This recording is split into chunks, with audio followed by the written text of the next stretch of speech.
भारत के जो smartphone users हैं वो अब इंटरनेट डेटा के ऊपर चेक रखना ही भूल गए हैं। पहले जब 2G या फिर 3G हुआ करता था उस समय तो 1-1 MB के डेटा की वैल्यू हुआ करती थी। 90s वाले लोगों को अच्छे से याद होगा। लेकिन मुकेश अंबानी के जियो लॉन्च करने के बाद भारत की टेलीकॉम इंडस्ट्री का कायापलट हो गया है और अब भारत के अंदर internet recharge, internet data PACS दुनिया में सबसे सस्ते हो गए हैं। लेकिन एक मसला आज भी है जिसको लेकर भारत के लोग आज भी कंप्लेंट करते हैं और वो है इंटरनेट स्पीड। भारत में इंटरनेट स्पीड को लेकर आज नहीं बल्कि 2G के जमाने से ही लोग काफी शिकायत किया करते थे। 2G के बाद 3G आया, फिर हमने काफी लंबे समय तक 4G का दौर देखा एंड अब 4G के बाद 5G आ गया है और सभी लोग धीरे धीरे 5G के ऊपर शिफ्ट हो रहे हैं। लेकिन आपने नोटिस किया होगा कि भारत के लोग हमेशा ये शिकायत करते हैं कि भारत के 3G की स्पीड 2G जितनी थी और 4G की स्पीड 3G जितनी, और अब ये जो 5G नेटवर्क आया है इसकी स्पीड 4G के बराबर होगी। यानी भारत के कई कंज्यूमर्स को शिकायत रहती है कि उन्हें 4G कहकर कंपनी 3G की स्पीड देती है। उनसे रिचार्ज करते समय पैसे तो 4G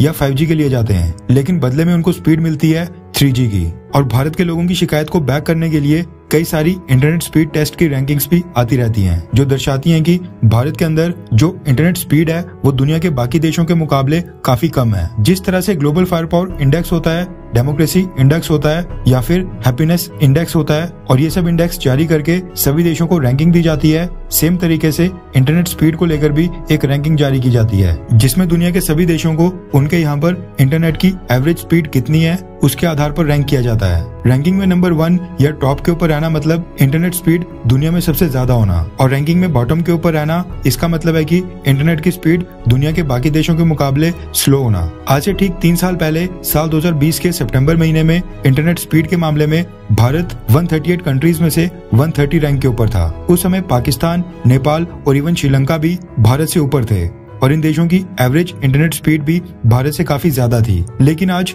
3 साल के बाद स्टोरी पूरी तरह से बदल गई है और इंटरनेट स्पीड के मामले में भारत ने ट्रिमेंडस ग्रोथ दिखाई है। रेफरेंस के लिए आपकी स्क्रीन के ऊपर WION world is one news के आर्टिकल का स्क्रीनशॉट है। रिपोर्ट के मुताबिक उकला ने स्पीड टेस्ट ग्लोबल इंडेक्स जारी किया है जिसमें बताया है कि अप्रैल 2023 में भारत की एवरेज मोबाइल इंटरनेट स्पीड बढ़कर 36.5 MBPS तक पहुंच गई है एंड अब भारत का रैंक 64th से 60th हो गया है। यानी जो मोबाइल फोन के ऊपर हम इंटरनेट यूज करते हैं उसमें भारत का रैंक 60 तक आ गया है। हमसे ऊपर अभी भी 59 कंट्रीज हैं। हालांकि 2-3 साल के अंदर 130th से 60th पोजीशन के ऊपर आना भी काबिले तारीफ है और एक्सपर्ट्स का कहना है कि 5G लॉन्च होने से भारत की रैंकिंग्स को बहुत ही फायदा पहुंचा है। अभी तो 5G पूरे भारत में स्टार्ट हुआ ही नहीं है लेकिन जब पूरे भारत में 5G स्टार्ट हो जाएगा उस समय तो भारत इंटरनेट स्पीड के मामले में दुनिया के टॉप 10 या फिर टॉप 20 देशों में भी एंटर हो सकता है। उकला ने मोबाइल इंटरनेट के साथ साथ फिक्स्ड ब्रॉडबैंड इंटरनेट कनेक्शन की रैंकिंग्स भी जारी की हैं। भारत के अंदर फिक्स्ड ब्रॉडबैंड इंटरनेट कनेक्शन की एवरेज स्पीड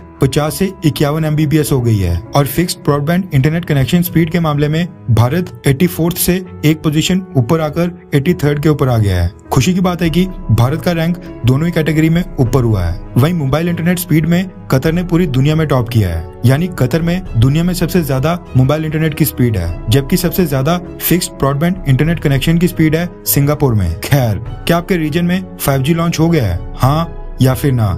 नीचे कमेंट करके जरूर बताएं।